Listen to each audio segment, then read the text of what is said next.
stating who was arrested, who was fired, and all the rest of the gossip. It's AJ's Junk Drawer.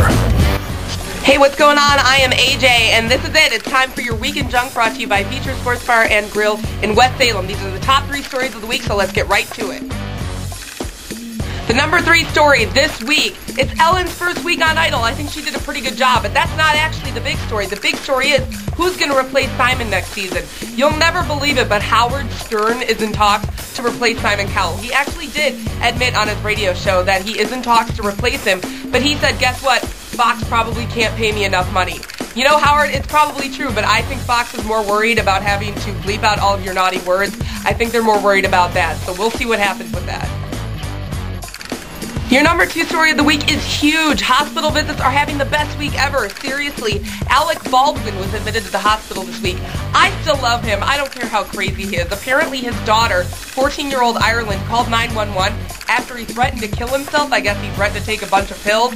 I don't know. It sounds like he's constantly ticked at his ex-wife, Kim Basinger, and he takes it out on his daughter.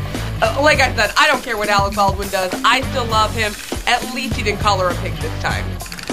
Bill Clinton also admitted to the hospital this week. Really strange. He had chest pain, was admitted to the hospital, had a couple of stents put in his arteries. Don't forget, he did have bypass surgery in 2004. Hillary did fly to New York to be with him, which I guess proves, yeah, they are still married. And Captain Phil Harris from The Deadliest Catch, well, he was in the hospital and he passed away this week. I'm really sad. He was my favorite on the show and he reminded me a lot of my grandpa. I think even the crabs are crying this week, so I'll give him a last aye Captain to Captain Phil Harris.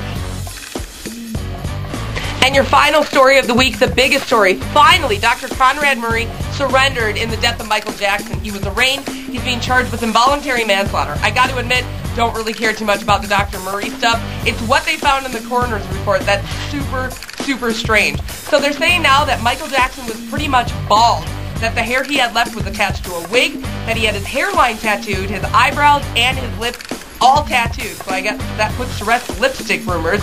Also, I guess he liked to pee in bottles and leave them around his house. They found a bunch of bottles with urine in them around his house. I feel bad because when he was alive, everybody just ripped on him for being weird. And now that he's dead, we just feel super bad about it. Let me tell you, this is going to be the biggest thing since the OJ trial. There you go. That's your top 3 stories for the Week in Junk, brought to you by Feature Sports Bar and Grill in West Salem. I'll see you next week with the next top 3 stories. Bye-bye. That's what I'm talking about. It's AJ's Junk Drawer. I love rumors. On C93.